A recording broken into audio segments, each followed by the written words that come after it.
fellas, today I have 5 days to build a life-sized Lego set, but I'm not allowed to use any Lego whatsoever. Firstly, I'm gonna need to make some Lego bricks. I've got some glue, pens, paper, and cardboard, so this shouldn't be too hard. My plan for the bricks was to make them about this big and easy to build, because I would be needing a ton of them if I wanted to actually build a whole set. What I'm gonna do is combine them both together so that they form one nice brick. The issue was, however, this is not gonna stick. And whilst I tried to find a solution, I needed to think about what set I was going to build. I want to try and build something somewhat simplistic, like an animal of some kind. Honestly, I think something like a giraffe would work really well. So with the set decided upon, so I've got the design here, and now might be a good time to mention that I have absolutely no idea what I'm doing. But after doing some reworking, I arrived at a brick which I was happy could suffice. Brick number 1, sort of built. So today I'm going to try and make about 20 bricks. With this life-sized set, I wanted to try and make it reasonably simple. 1 down, 20 to go. So I opened up Photoshop and began designing the set. Only a few basic shapes and 3 main colours while still trying to make it look like Lego. So I've got a design ready for the giraffe. It could have been much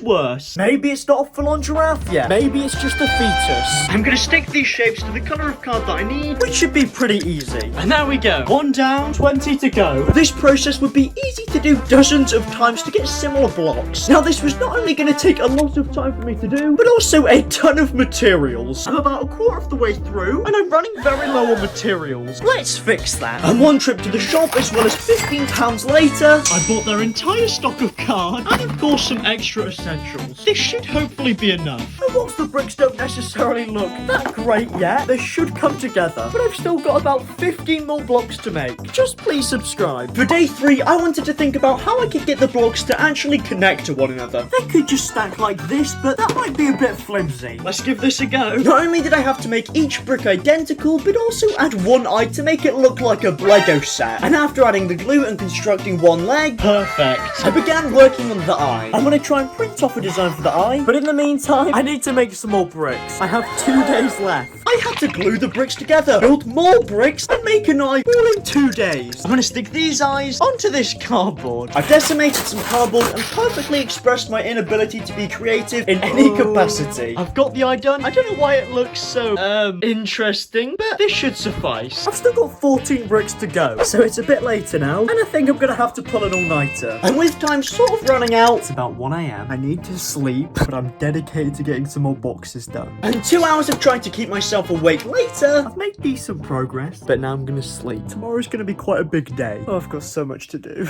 Today, I wanted to have all of the bricks which I needed ready to go. This would probably take me a few hours, so I'm gonna challenge myself. For the next hour, I have to watch Chima kill me now. Each brick would take around 10 minutes to make, and with me needing 20 in total, I've got about 5 more bricks done, so I'm gonna try and put them onto here. I carefully glued the bricks together, but this also means that I've got to try and connect the legs. I don't know how I'm gonna do that. I tried to glue the side of the pieces to hope that that might work. Don't know if this is gonna work, but we'll find out. And whilst I'm waiting for that to dry, let's give the head a go. The head is comprised of 6 main pieces and an eye, so it shouldn't be too difficult. And with the legs stuck together, the legs are done. Could look better. I began construction on the head. This was now the final stretch and probably the most complex part of this build. I have literally 2 more bricks to build, and then I think it's pretty much finished. It may not look like anything now, but trust me, the head is finished, apart from one very important addition. And with the eye stuck on and the head completely finished, this might just work. Final part. And there we go. This thing looks absolutely incredible. Here we are, fellas. A life-size Lego giraffe llama looking thing. This turned out like so much better than I was expecting. I've just realised something though. I completely forgot to put studs on the bricks. Oh god. So I still had some changes to make. I decided to create a smaller version of this set to sort of compare it. This is basically the same thing, apart from one of them has the iconic studs, and the other one looks like a, And whilst it didn't turn out exactly like the Lego version, I did learn a few things. I've got today to try and make some slight tweaks. I decided to make some studs. And after some cutting out, I came to a realization. Yeah, this isn't gonna work. But after improvising an alternative, this set began to feel more complete. The real question is, was I actually able to build a life-sized Lego set? Honestly, I don't think so. Well, there's only one way to find out. I posted a video asking people to let me know what they thought of Big Jeff here. Don't talk back, Jeff. And now we wait. Over the past 5 days, I've spent ages trying to build a Lego model which was life-sized. Come on, Big J, we've got to see what the people think. And now it was Judgment Day. After 5 minutes of agony, People love him. The responses had been amazing, meaning that Fellas, I think it's safe to say that I succeeded. But sadly, this means one thing. I now had to take him into his natural environment to set him free. This feels like a good time to remind you that very few people are actually subscribed. Do it for Jeff.